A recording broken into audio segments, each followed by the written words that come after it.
But actually, we were at the perfect stopping point. I mean, I could have gone longer, but it was probably just as well we stopped where we did, because we had just finished the historical context. If you remember, Michelson and Morley failed to show evidence of the ether. That's where we finished up. And the only other thing to say is, nevertheless, scientists were still reluctant to give up on the idea of the ether, except for one guy. And I think you know who I'm talking about.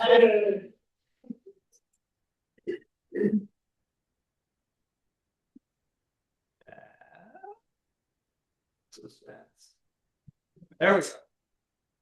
Except for this guy. So, how did Einstein dare to solve the conundrum in the creative and original way that he did? Well, you might remember that he had, after he graduated from the Polytechnic in Zurich, which is where he did his university studies, he failed to get a university position for reasons we don't need to go into. He was working at a patent office. So he didn't have any senior faculty members working above him and telling him what to teach and what research he should do. So he was free to explore any ideas that he was interested in. And he was interested in many. As you may know, he wrote 3 landmark articles. That was called the Miracle Year, 1905. He wrote the paper on his photoelectric effect and on Brownian motion, which convinced people that there were such things as molecules. And he wrote his first paper on special relativity. So that was his miracle year. He was in the patent office and apparently had some free time on his hands.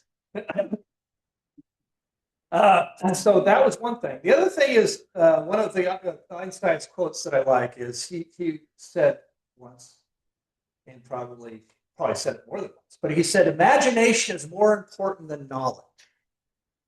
And I think what he was saying was, it's one thing to know the facts, but if you're trying to understand them, you have to use your imagination and try different mental models.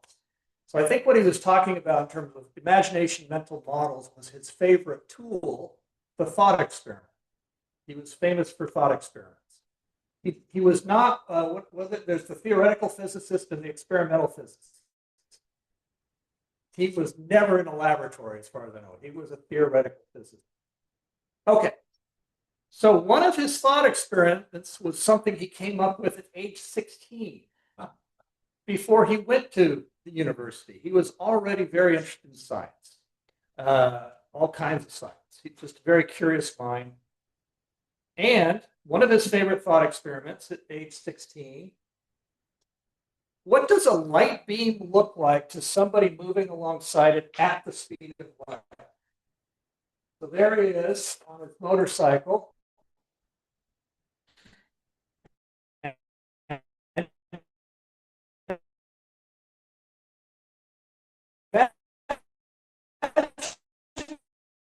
He's traveling at the speed of light. So if he's moving right above it and he looks straight down, this is all he sees. It never changes. For him, in his reference frame now, this light wave is no longer changing in time. It's frozen in time. Well, what is that? What are the implications of that? Well, remember, these are the 2 of Maxwell's equations that I pushed on you last week very hurriedly. And by the way, again, I apologize for moving fast through Maxwell's equations. That's not really fair, but we did it. We're going to go more slowly today and take things step by step. But well, the point is, look, just all we need is number 1. This says that the rate of change of the magnetic field in time is equal to the rate of change of the electric field over the x dimension. But look, if Einstein's where he is, the B field is not changing. So this goes to 0. If this is 0, then that means the rate of change of the electric field is also 0, which means the electric field is now constant. Remember? Rate of change is not the same as the electric field, but if the electric field is not changing, then it must be constant. It could be any value, but whatever value it is, Einstein sees it, it's static. Well, the whole point of Maxwell's equations is that you need an electric field that's changing in time, which would be here, in order to generate any kind of B field, vice versa. So if the light wave is frozen in time, from Einstein's point of view, it can't exist anymore. It's almost nonsense. And so he realized there's something wrong here, because I don't want Maxwell's equations to suddenly become meaningless if I'm traveling at the speed of light. Well, maybe I can't travel at the speed of light. Maybe nobody can. But that's the first conclusion. Now, later on, he imagined, now he's on a bicycle, so he's not going quite as fast.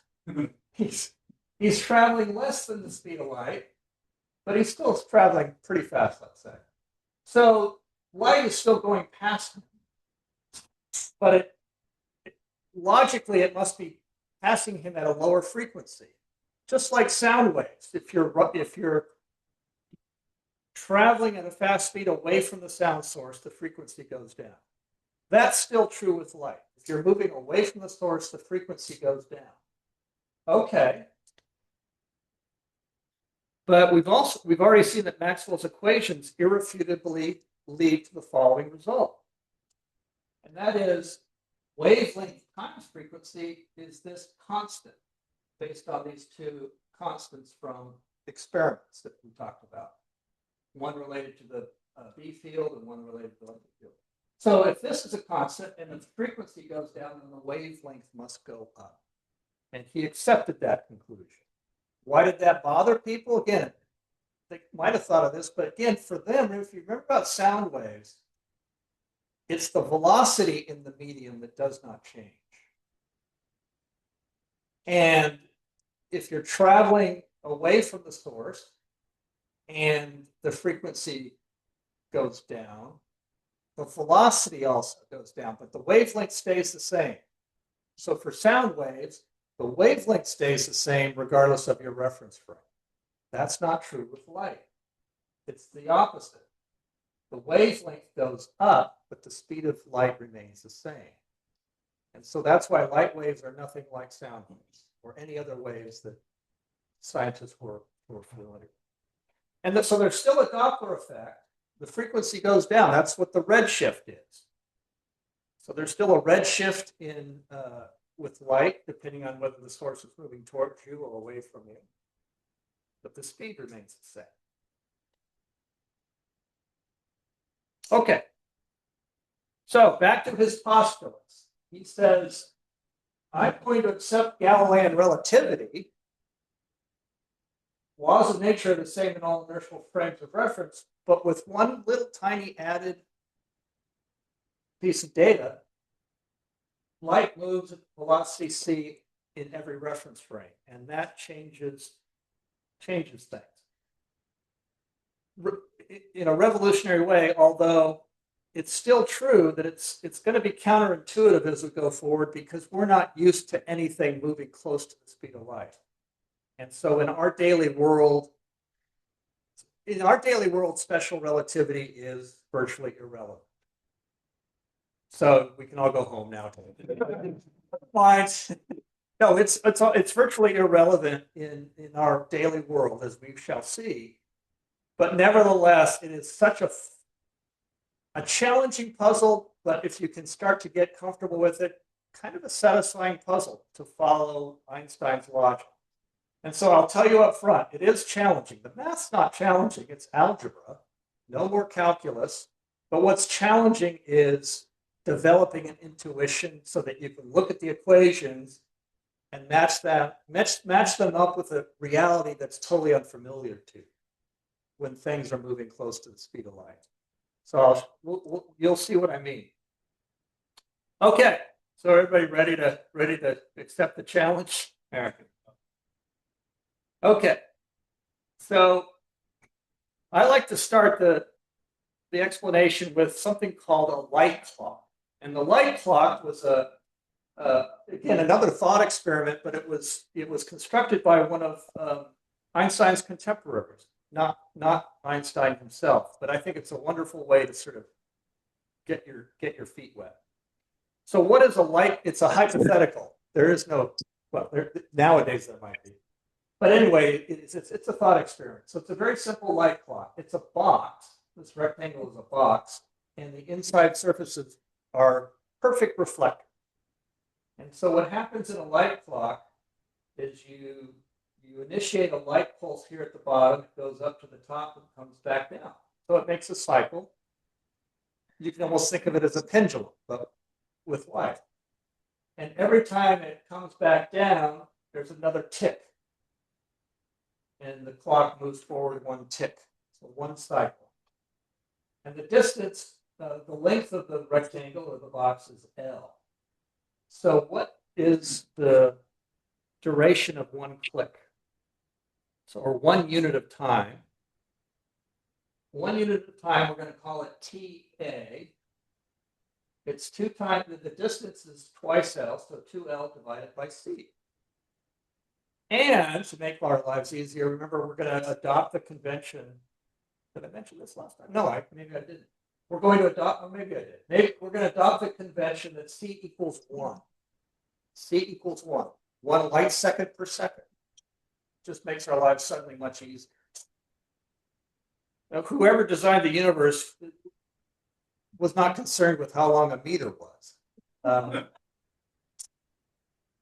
the designer of the universe knew about the speed of light and said, well, this is going to be our standard.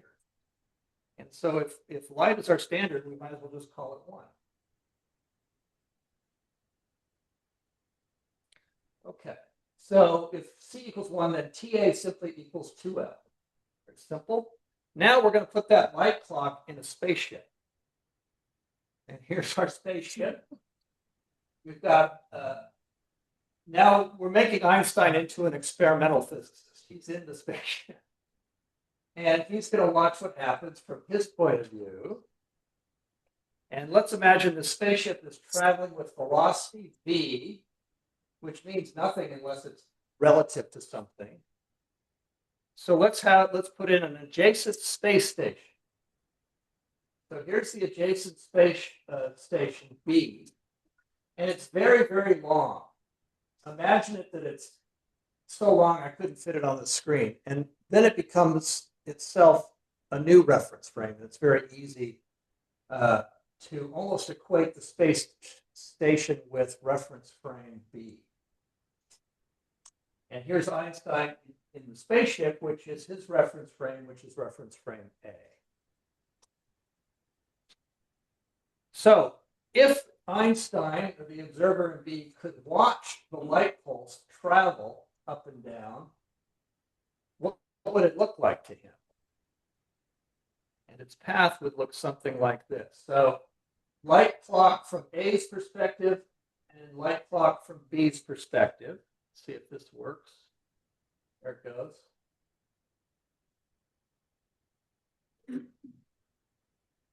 So according to B, this is the path it takes. Now it's traveling with the speed c, which is a constant.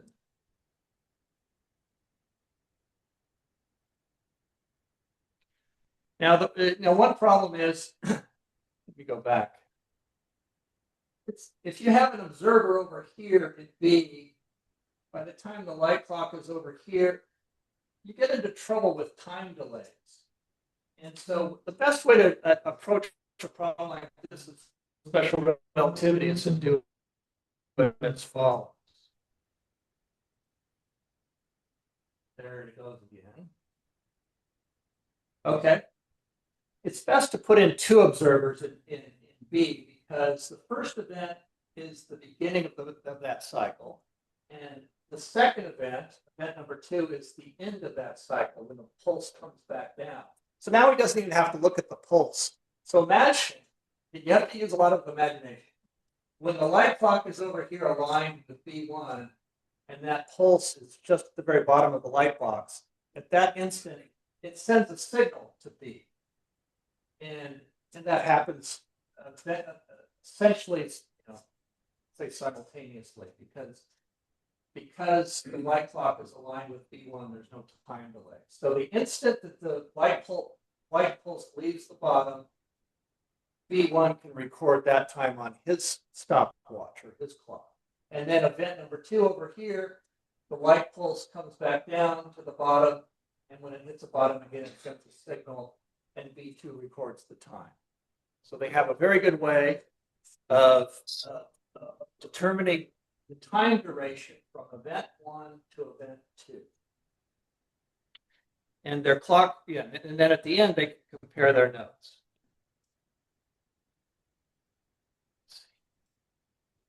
Yeah. So I'm just showing, now we've got a line. There's the little light pulse going down to B1. So he knows at that exact instant, the beginning of the light pulse, and event number 2 is over here. B2 knows when that light pulse has arrived back. So what's the total time required from the perspective of B once they compare notes and they compare their stopwatches or their clocks? Well, the first thing to do is to figure out how much time it takes for half a cycle. And going back then, right? If C is the speed of light and T is time, then this is the length traveled. Here's L. And VT is the length traveled by the light clock in the X direction. Does everybody see that? Okay. So now we can use the old Pythagorean theorem. Since we have a right triangle. There we go. T squared equals V squared times T squared plus L squared. Do a little algebra, rearrange. If we bring this term over to the left, then we can factor out T squared. And what do we get? That. And then we can divide both sides by this. Get that. And then we take the square root of both sides. Get this. To be even more clear, we can rewrite that as this. Does everybody see that, how we got from here to here? Well, now remember this T is half the cycle. So we have to multiply this by 2, multiply that by 2. And we get TB, the total time elapsed according to B is 2L times this factor. Well, 2L is TA. So TB equals, yeah, here we go, equals TA times this factor. So they're related by this factor. This factor is going to come up over and over again in special relativity. It's called gamma for short. I'm going to take advantage of that so I don't have to write this all the time. But it comes up over and over again.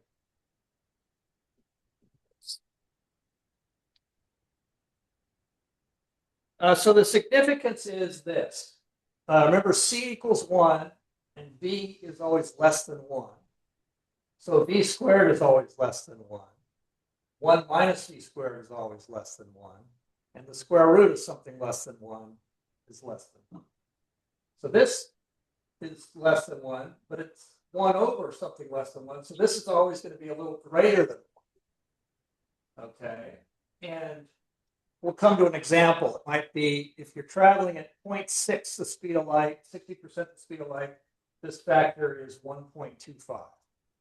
Anyway, the point is that TB will always be greater than TA, where TA is the time lapse in the vehicle that actually has the light clock. The vehicle that has the light clock, the spaceship, that clock is keeping proper time, they say. Proper time will always be less than the time lapse measured in any other reference. So this is always true. TB is going to be a little bit more than TA. And we're going to write it. There's gamma. Okay, so this is time dilation. Time dilation means proper time. The reference frame that has the light clock is keeping proper time, and proper time will be less than any other time measured in any other reference frame. That's time dilation. So far, so good? Let's explore the implications of time dilation. So in this diagram, everything's the same, except now we've put up a marker adjacent to B1, marker 1, marker 2. And again, this is going to be event 1, and this is going to be event 2.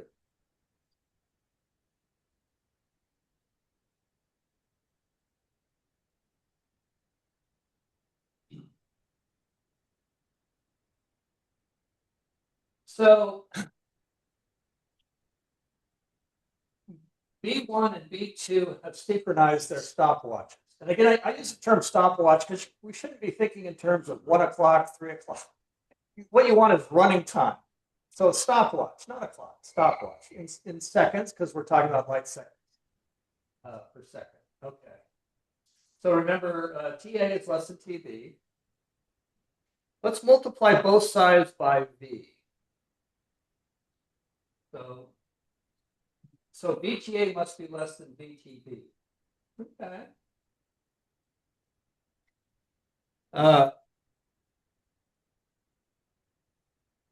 No, but yeah, so V is the same in both reference frames. And this is the distance traveled by the spaceship according to observer A. He says, I've traveled V times TA. And the observers in B say, no, you've traveled V times TB. They're not the same. And you can see that according to observer A, the distance traveled is going to be less than the distance traveled according to B. And that's length contraction. And we can quantify the difference. Remember, TB is TA times gamma, and so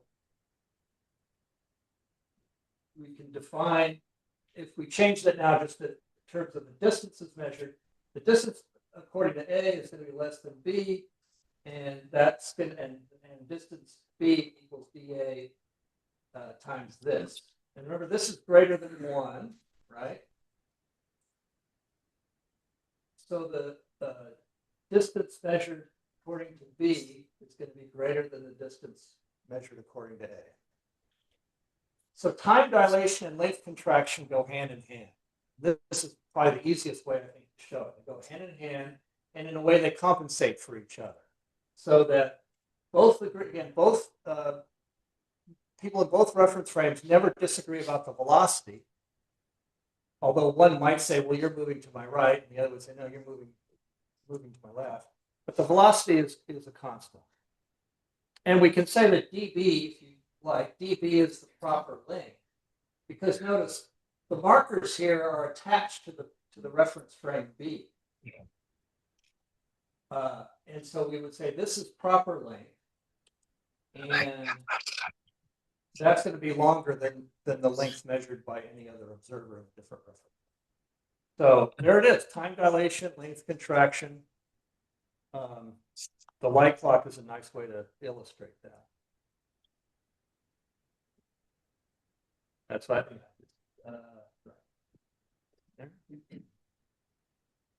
now you could say, well, wait, you catch that and you go, well, wait a minute, does that make sense? What if the situation was reversed?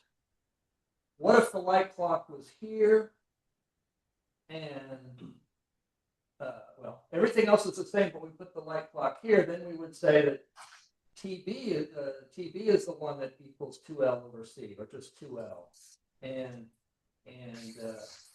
A would say, well, according to me, my time is longer than TB. It's greater than TB. It's the exact opposite result. And you would say, how can that be? It looks like it's the same experiment, but you're getting contradictory results. There's no contradiction because the whole point is, remember, the light clock is now in this reference frame. It's moving in that reference, or it's stationary within that reference frame. So this becomes proper time, and according to the rules, you would expect to find the opposite result. So that's again where the intuition you have to sort of develop a whole new intuition. So that's what I'm saying here. Oh yeah. The marker, if you did length contraction, well, you'd want to put the markers here. Because this clock, there's just the one clock. Anyway, it would work out. It would be, in a sense, the opposite result because it's the opposite experiment. All right.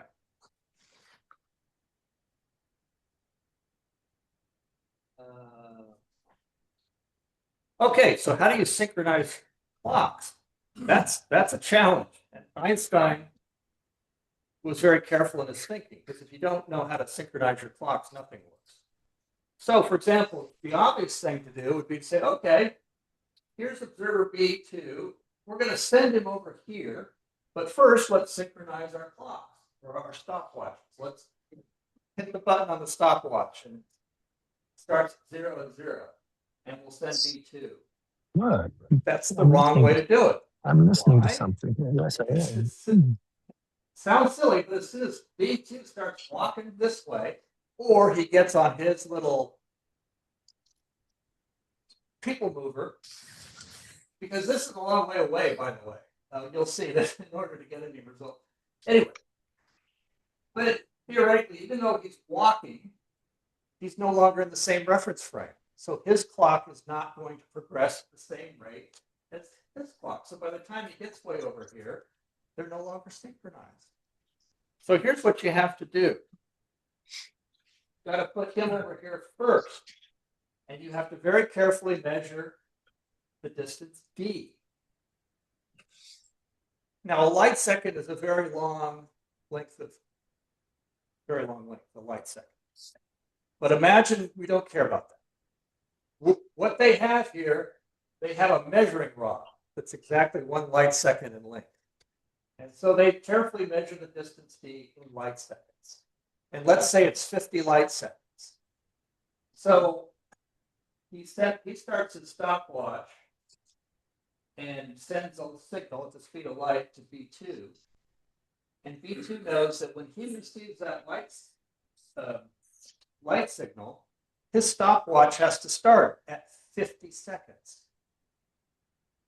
It's 0. He sends a signal 50 light seconds away. His clock is now going to read 50 by the time it gets here. It had to travel 50 light seconds. But B knows that. B2 knows that. So he says, I've got my stopwatch preset to start at 50.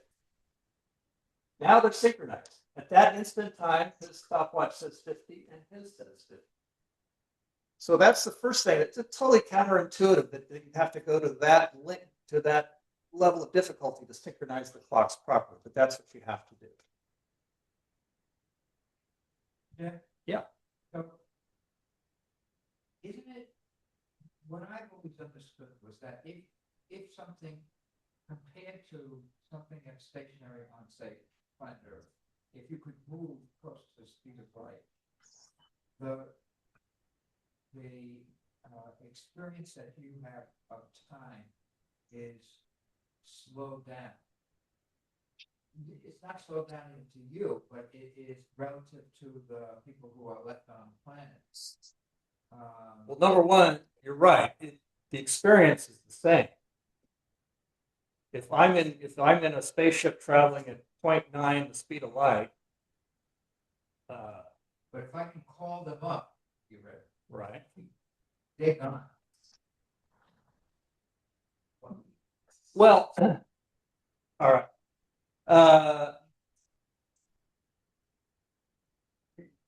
What we're talking about here eventually leads into the twin paradox.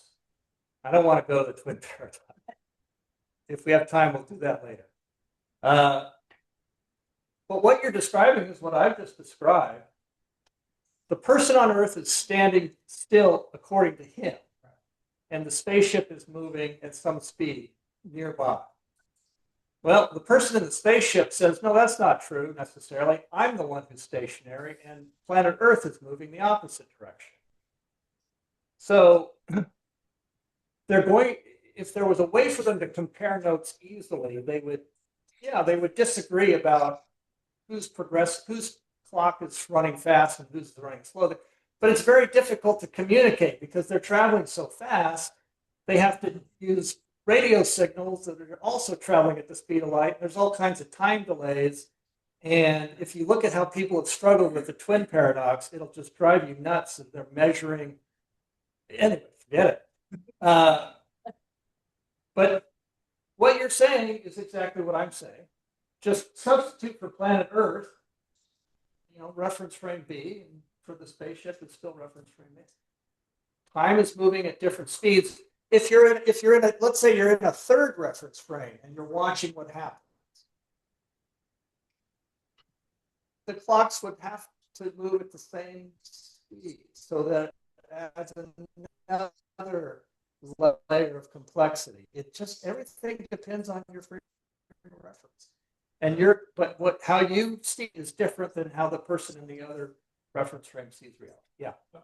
I don't think this is theoretically possible, but if someone were orbiting the Earth at the speed of light, how would that affect that equation? Would that the time that would still be the time would still be that difference, right?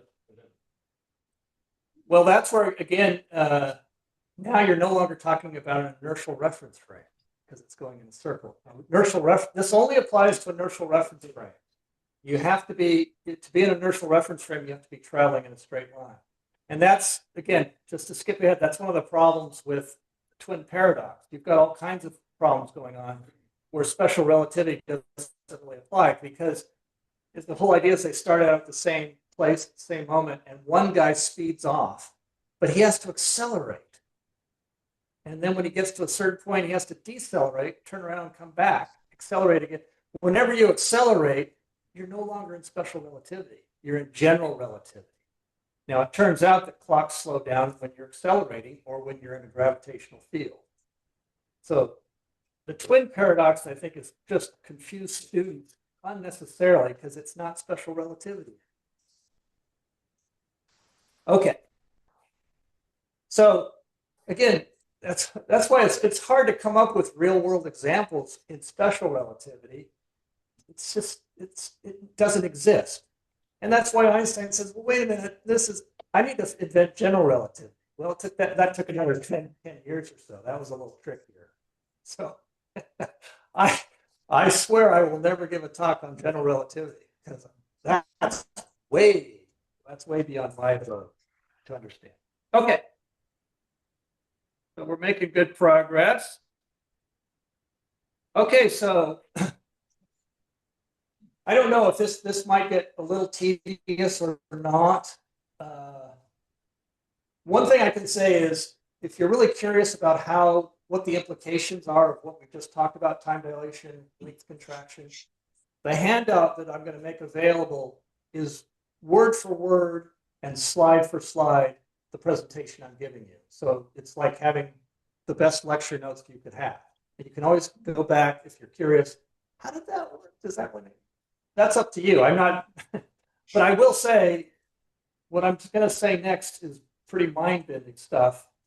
And I don't think there's anybody that feels comfortable with special relativity the first time they see it. You're not going to feel comfortable. I mean, you might feel comfortable, okay, with what I've said, but this next part, what I've said already. But let's try. The first thing to do in special relativity is you've got two space stations, two observers in each one, and A is traveling with velocity v to the right. And so let's choose an easy value for v. What you'll find if you do read about special relativity, everybody likes to say v is equal to 0.6, the speed of light. Why is that? It's because gamma is that, and if v is 0.6, v squared is 0.36, and 1 minus 0.36 is 0.64. The square root of that is 0.8. And lo and behold, gamma is 1.25. Nice, easy number to work with. Okay. So there will be two events in this experiment. Event number one is when A1 and B1 are aligned with each other. And event two will be when A2 and B2 are aligned with each other. Is the Yes. map where physically you're putting A2 set. Absolutely. And we're going to cover that right now. And so one thing that I wish they did more often with these thought experiments is show you what happens when they're both in the same frame. So let's imagine that the two space stations are docked. This is helpful to me because a lot of times they just start with them moving already.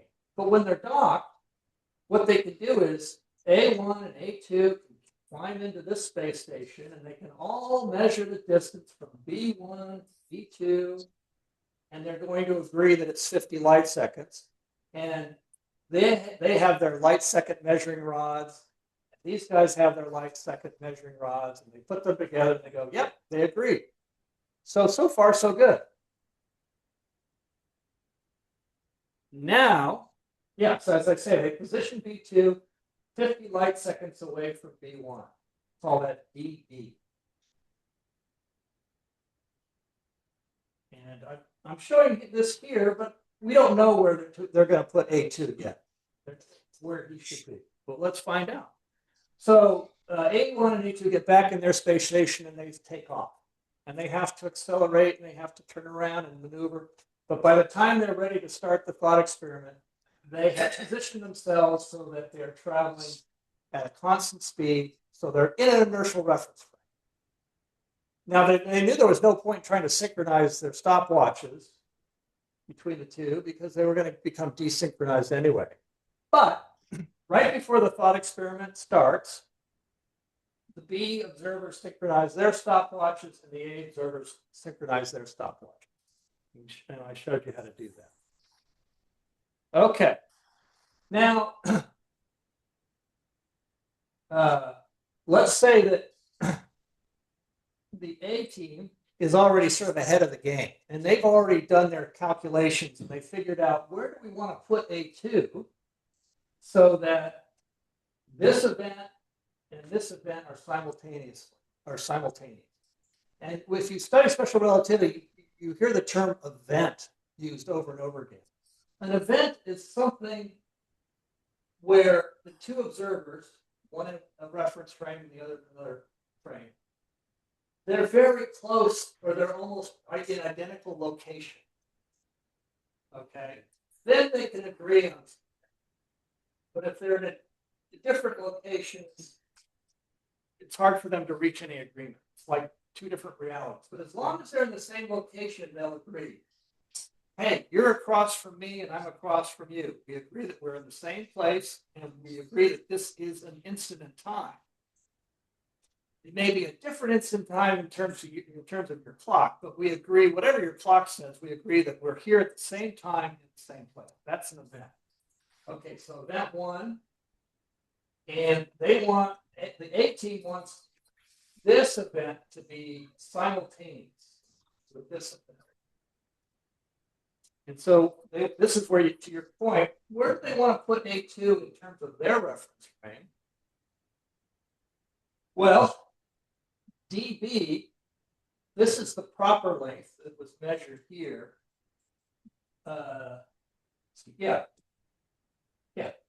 dB is going to be less than dA. So if you want to know dA, you have to divide dB by gamma, which means dividing by 1.25 in this case. And if you do that, here I am. So we want to solve for dA. We divide by 1.25, and we get 40. So they've planned ahead. They're pretty smart. They know the equation. So they put A2 in their reference frame at 40 light seconds apart from A1.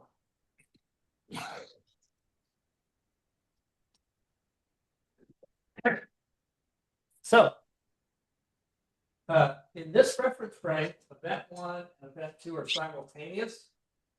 How can they know that for sure? Well, they're recording the time And his clock says 0. Oh, I'm sorry. We don't know. Let's say we don't know what his clock or stopwatch. Well, whatever his stopwatch says, when they compare notes later, it's the same as his stopwatch. Now let's see what's going on from the perspective of B. Okay. So let's say when the stations were docked, in this case, they'd already put A2 at 40 light seconds away. And B2 and B1, they climb into station A and they check and they say, yep, he's at 40 light seconds according to our light second rods. And we're going to go back and we'll do the experiment all over again. And of course, the distance between them here, according to A1 and A2, is still 40 light seconds. But that distance is no longer 40 light seconds compared when measured by B1 and B2. It's going to be contracted, length contraction. How much?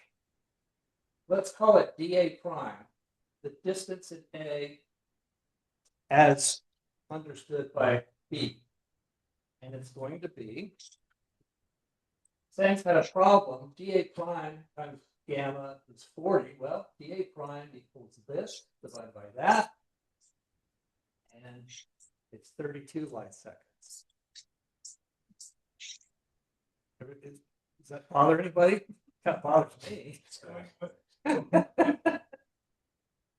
That's what the equations say. So again, it's mind bending. Science fiction.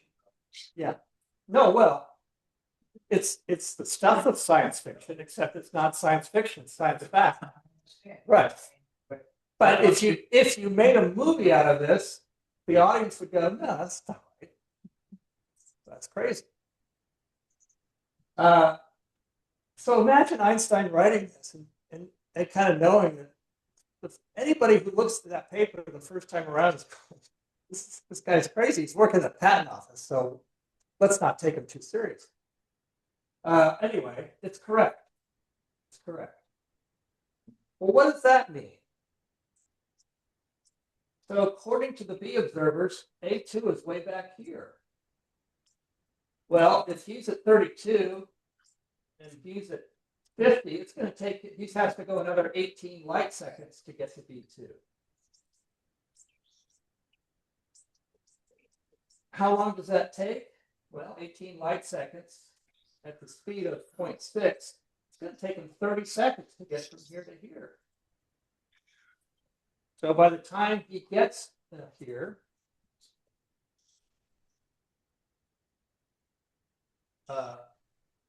yes. Oh, ignore B3 for now. But by the time he lines up, this is event 2 from B2's perspective. This is event 2. Well, his clock is not going to read 0. It's going to read, or whatever. It's going to read 30 seconds more than what it was when A1 was. We're going to go through this one more time. So bear with me. But the next question is, where is A1 now? According to the B observers, A1 has also moved 18 light seconds this way, because this distance is the same. So if he's 18 light seconds, and we had an observer here, B3, his clock would say the same as his clock. So now we have a third event, and according to the B observers, it's this third event that's simultaneous with event number 2. So again, the big take-home message that if you take nothing else away is relativity says that two events separated in space, if they look simultaneous in one reference frame, they will not be simultaneous in any other reference frame. So let's see what's next. Oh, what is A1? Oh, yeah. What does A1's clock read at this event 3? Well, B says that this is 18 light seconds in distance, but A1 says, no, it's less than that by length contraction. It's 14.4 light seconds. And A1 has been traveling at this velocity. And so how much time has elapsed? Well, it's 18 light seconds divided by gamma, 14.4 light seconds. And so his clock is, again, has something totally different. He says 24 seconds has passed since I was over here. Okay, it's all very tricky at first. And at the risk of being too tedious, let's just go back one more time and walk through it and see if, you almost have to go through it a second, third, fourth time. Yeah. Trying to wrestle with it. Like, Oh, yeah. Wrestle away. in one frame reference, he is so many light seconds older than in the other light frame reference. Maybe.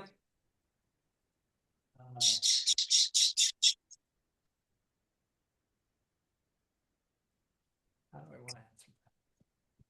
In other words, it takes longer, well, from one person's perspective to another perspective, it takes longer to get to. Well, we're getting back to the twin paradox. I mean, it's so hard for me to make meaning out of this if I don't have that, like, okay, so what does it mean? Well, again, okay, here's what it means. But again, it leads immediately to a paradox. But let's try. Jan, Yeah. why don't you take a 5-minute break Oh, yeah, I'm sorry. and then we'll be fresh. Why don't you come up here, Mark, and anybody else who wants to go through the and the rest take it. Again, if this is your first exposure to special relativity, my sympathies. If it's your second or your third, this is like my 8th exposure where I studied this in college and I've gone back to it every few years and said, God, make sense of this. And I think the 8th time I don't know, it's still mind bending and it's counterintuitive. It always will be. Our brains are not designed to think this way. And Einstein knew that. And everybody who teaches special relativity will say that. You can't it's never going to make sense to the normal way you brain. So my sympathies, thank you for sticking with me. We'll go through it and add in a little more information and see if that kind of helps you find your bearing. So same experiment. The only thing I've done differently now is his stopwatch says 300 seconds. His says 400 seconds because there was no way to keep them synchronized. So they're different. But his clock or his stopwatch is synchronized. It's A1. Similarly, B2 stopwatch reads the same thing as B. Okay. And the lengths are, this is a proper length in frame A, and this is the proper length in frame B. Now, as you recall, from perspective of A1 and A2, event 2 and event 1 are simultaneous. And that's when I said they can't communicate with each other instantly, but later on when they compare notes, they'll say, yep, event 2 was this, event 1 was this, and they say, yep, it was simultaneous in our reference. Fair enough. But I told you that when event 2 happens, his stopwatch is going to read 430. And even though this says 400, that was 30 seconds ago. At this instant in time, his stopwatch will read 430 as well. So one takeaway from all this is if you're in this reference frame and you're traveling to the right and you take notes, you will come to the conclusion that each subsequent clock you encounter in frame B seems to be ahead of the last clock. So that's a universal observation theoretically that makes sense, or that is correct, even though it might not make sense. So if you have a series of clocks, this one might say, according to B, even though they're synchronized in this reference frame, To the people in A, this might say 401, 402, 403, et cetera, they'd all be running faster. And that's how this all works out. Now we consider the third event. And we said that from the point of view of B3, it was also 430, simultaneous according to B observers. But A would say no. First of all, I haven't gone 18 light seconds. I've gone something less than that. And we said his clock would have advanced 24 seconds. And so on and so forth. Remember what his stopwatch at this instant was still at 300. So from the point of view of these observers, and again, you could say, well, we're relative to this station, we're going this way. And if this is 300, this is 324, your clocks are the ones that aren't synchronized properly. Your clocks, as we go in this direction, all seem to be running faster than the previous clock. So there is a symmetry to it. But there are times when you say, no, it seems asymmetrical and logically impossible. But if you start with the logic of special relativity, it's all logically consistent, even though it doesn't seem to be logically consistent. All right. Let me just finish up, show you something. Yeah, I'm just saying the same thing. I want to be careful not to feed a dead horse, so to speak. But what you will see if you look up special relativity is you're going to see what are called the Lorentz transformations. So let me just show you what the Lorentz transformations look like. So the idea with the Lorentz transformations are you put a coordinate system and attach it to the two spaceships or space stations. And again, space station here basically means reference frame. So you've got a coordinate system for A and a coordinate system for B. And when I say coordinate system, there's 3 spatial coordinates and 1 time coordinate. And when you do special relativity, if you're going to compare 2 events, it's nice to make sure event 1 starts at a point in space so that xb equals 0 and xa equals 0. If event 1's at different locations, it's not really an event. Remember, it has to be at the same location to be an event. And you might as well call that 0. Makes your life easy. Okay. And at the same time, it's nice to make time equals 0 in both reference frames. And you can do that because it's a thought experiment. And not worry about difficult. Okay, so event 1, you want everything to be 0. The coordinate systems line up very nicely. By the way, again, we're only dealing with x because y and z don't change when you go from one reference frame to another. They're perpendicular to the relative motion, so you don't have to worry about y and z. It's one nice thing. Okay, so event 1 is here. And what were the coordinates of event 2? Well, x of A, we said this, again, here's x of A means this distance, so it's 40. Their clocks, stopwatches are synchronized, so TA is 0. XB is 50, and his stopwatch said 30. So those are the coordinates. And this is, so there's basically 4 Lorentz transformation equations. Here's rule number 1.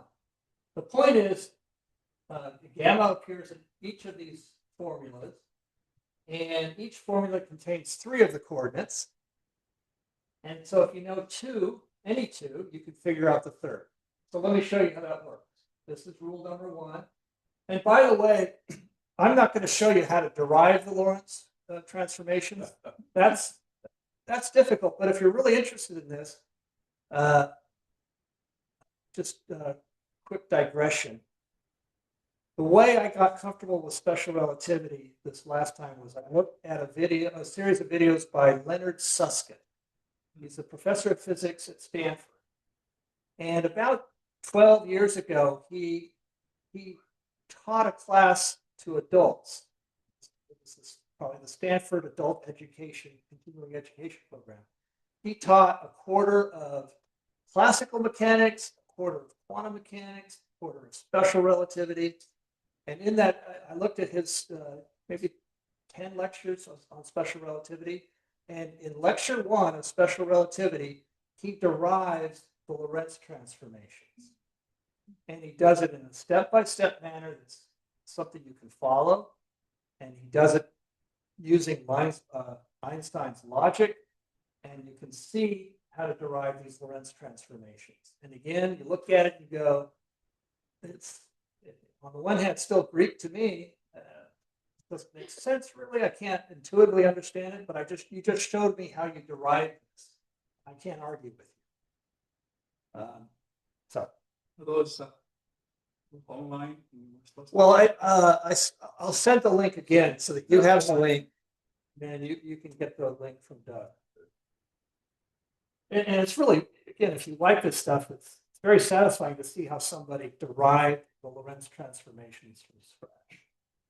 I'm just showing you how they work. So if you plug in for XB and TB, you get these numbers. This comes from here. 0.6 is the velocity. 30 comes from here. And we want to find XA. And you do the math. And lo and behold, you get this. And then you get this. So XA equals 40. Oh, we figured that out without using the Lorentz transformation. We just use length contraction and time dilation. So the two are logically or mathematically consistent. So you can work through these problems without the Lorentz transformations, but they make it a lot quicker. And so it's, again, just to show you that everything is logically consistent. But it all comes back to time dilation. That's kind of the key. All right, let's do another problem. Here's the companion. Number 2 is the companion. And so the only thing that changes is this minus sign becomes a plus sign. And if you plug in the numbers, again, you just pull in numbers from over here, which we found empirically. You plug them in, it all works out. You get, 50. That's what we got here. So we set those two aside, and then here's one for time. It's basically the same form, but the variables are a little different. But you plug in the numbers. Yeah, I'm just plugging in here from over here, and the missing. So for 0.6 times 50 is 30. So 30 minus 30 is 0, and look, you get back to 0, just like you wanted to, just like you were hoping. And then, again, without beating a dead horse, you get 30 here, which matches up with what we got. So they all work. I'm sure you were worried that the Lorentz transformations might have been wrong. They're not. All right. And then you could do the same thing for 3, and you go through the same ritual, and you get. See, if you're trying to find XA here, XA, you get 0. After plugging in all these numbers, you wind up back at 0. Is that right? Well, yeah. A1 says I haven't moved, so in my reference frame, I'm still at 0. And on and on. No, you wind up 24 seconds. So I'm just trying to prove to you that it all works. All right. So the next big topic is how velocities add in special relativity. You guys, we theoretically have 20 more minutes. Are you still have the energy? Go for it. I'm confused. Again, if you might feel lost at this point, One option is simply trust what I've said, and then if you want, if you go back and go over it, eventually you'll convince yourself that there's a logic, and you may not buy the logic, you may not accept it, but you don't have to. It doesn't have to be mysterious. I mean, it'll be mysterious in one way, but when you look at the numbers and crunch them out, it comes out just like you said. Okay, so adding velocity. Here's what we want to do. We've added another spaceship here. We're going to call it Z. We don't have to worry about this reference frame. It's just a spaceship. But we still have reference frames A and B. Each of them has their own x-axis shown here. And at time 0, see 0, 0, this spaceship is lined up with the 0 coordinate A and the 0 coordinate B, just like we want to do. So this is event 1, you might say. But we're not really looking at 2 events right now. What we want to do is, let's say we know the velocity. When I use this notation, you can read it as the velocity of Z relative to A and the velocity of A relative to B. One thing that always confuses me when you read special relativity is they use V and V prime, X, X prime. I can never remember X prime goes with which reference frame. And so I said, well, let's make it clear. So we're going to talk, that's why we talk about X coordinates. It's going to be not X prime. This is going to be XA. This is going to be XB. Okay. So we know those. And again, we don't have to worry about time delays and all that kind of stuff. We can imagine a series of clocks just lined up, stacked right next to each other. So wherever Z is at some point later in time, that there's an observer right there to note the time. Otherwise, it gets a little tricky. So we solve that problem. So if we know V of Z to A and V of A in B, what is V of Z in B? And that's where we're trying to add velocities. Okay, so sometime later, notice A has moved relative to B, and Z has moved relative to both of them. And these are the Lorentz transformations, but I've tried to make it very clear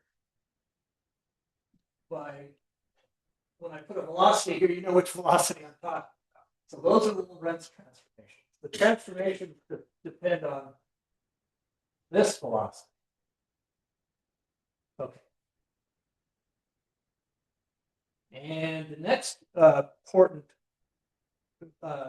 piece of knowledge is to note that x of A or xa of z, this means the coordinate of z in xa, is going to always equal v of z to a times the time elapsed, ta. This is just classical mechanics. This is true in special relativity, but it's also true in classical mechanics. Yes? It looks like in TB, Yes. we have VA times VAB times XA. That doesn't make a time. That makes 1 over time. Ah, okay, thank you. So yes, TB. I'm glad you pointed this out. I think it would have to be X over B. Over X over T. Well, actually not. It's TB. That's TA, so that's a time. What's missing here is if you look at the Lorentz, the correct way, the way it's usually presented is this would be over c squared. There would be c squared in the denominator. Remember, I made c1. Oh. So you can imagine c here, but it's c squared, so it's 1 squared. I've left that out because So 3 times squared. Yeah, so this would be velocity squared, and here you have meters, that's squared. So the meters cancel out, and you would have seconds left in the denominator down here, which you can put back up in the numerator. Let me say that again. You have if you put c here, it's equals 1, but it's c squared, so it's 1 meter squared over second squared. So you've got a meter squared in the denominator. You've got meters here. You've got meters per second here, but together that makes meters squared over seconds. So you've got meters squared over seconds over meters squared over second squared. So then it ends up being. So okay. So the idea is to make sure that that multiplication results in the units of time. Yeah, you're correct. I sort of skipped over that. If you want the units to come out right, you have to put the c squared. Sometimes it's a c squared, sometimes it's a c. But I think Einstein might support me in saying, well, yeah, but c is just a conversion factor, and really time and distance are part of the same thing. Space-time. Space-time is one thing. So, and yeah, the unit, we have to have units in order to think correctly. So yes, fair enough. Okay, but anyway, the coordinate of z in x in the A frame is simply this velocity times this time. And we can substitute this for xa over here. Okay, so I'm doing there. And so this becomes this equation. And notice, so now the difference is we've got this term added to this term. And notice we can factor out TA. So we've got gamma times TA times this sum. If we want to get to velocity of z in B, well, that's again just classical mechanics. The problem is, we don't know what XB and TB are. We have to figure those out. Or alternatively, what we can do, say, well, what's TB? We've got XB here. Actually, we have it here. So we know XB. TB is this from up here. I just brought this down here. And again, we can substitute this for XA here. There it is. We can factor out TA. And we've got this. And what's XB divided by TB? Well, the gammas cancel out, the TAs cancel out. And here it is. That's how you add velocities in special relativity. So here's the punchline. What would happen if we substitute in different values? This velocity.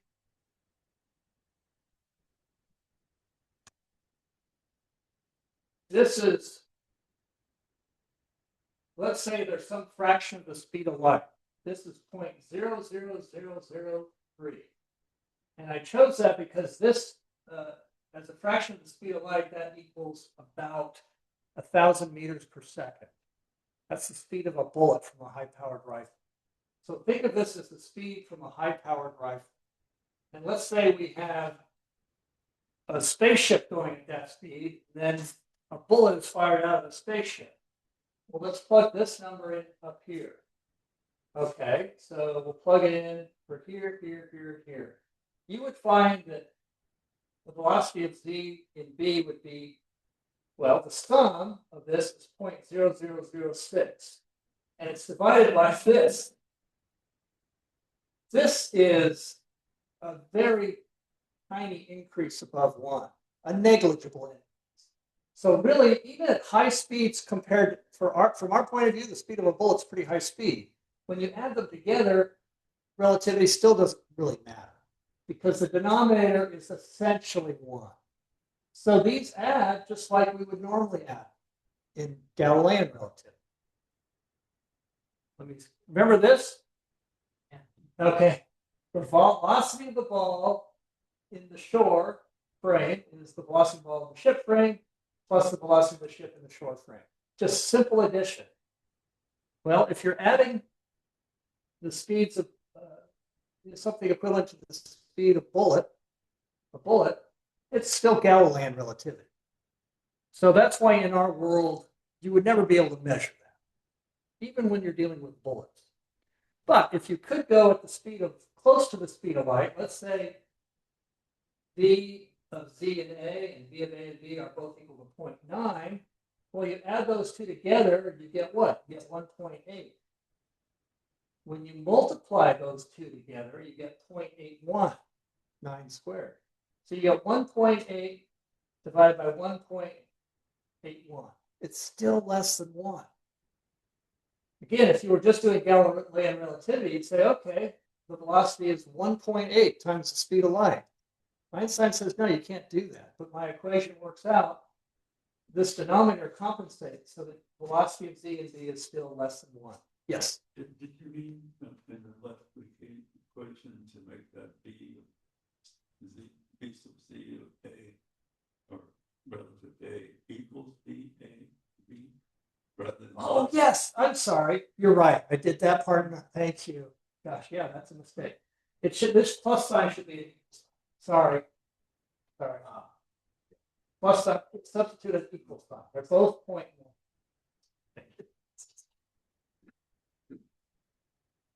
So this equation works well because in our everyday life, it doesn't matter. It's almost irrelevant. It is relevant for practical purposes, but when you're dealing with, hey, can you ever get above the speed of light? You could make this 0.999999, and the same thing would happen. You could add them together, and it'd be much greater than the speed of light, almost twice the speed of light, and yet when you divide by this term, it drops down to a little less than the speed of light. So that's how you add velocities. And I think we'll stop. Oh, let me just finish. One more thing. This is quick. What about the spaceship going vertically? This is easier actually because A and B will agree about how far the spaceship has gone in Y. Yeah, because they're moving in the X direction relative to each other. So anything going in the Y direction or the Z direction, they will not disagree about. And yeah, my notation's getting a little clumsy or jumbled. But what I'm saying is, what is the velocity of Y in the Y direction? What's the velocity of Z in the Y direction according to B? And this turns out to be a little easier. Well, again, classical mechanics say it should just be the distance traveled in B. The distance traveled in the Y direction according to B divided by the time according to B. So, but YB and YA are the same. But we do have to use the time dilation equation. And when you do, but XA, the coordinate of Z, the X coordinate of Z in A is always 0, because it's moving straight up according to A. And if that's the case, then time measured by B will be gamma times the time measured by A. And so V of Z in A equals this. V of Z in B equals this. That's classical mechanics, but when we convert, we would have to say velocity of Z in B is YA. Okay, that's because YB and YA are equivalent. But TB is gamma TA. So it's 1 over gamma times this. So that's how you add them in the perpendicular direction. And I went through that because if you are in for one more hour and a half of mental torture, and you come back next week, we are going to use this equation of adding velocities. We're going to talk about collisions, conservation of momentum, and how that leads to E equals mc squared. So if you wanted to get to E equals mc squared, we had to get this far today. And then we'll see if we can get to the goal line next week. Okay. Again, I'll have those handouts available and the link to suspect question. Yeah.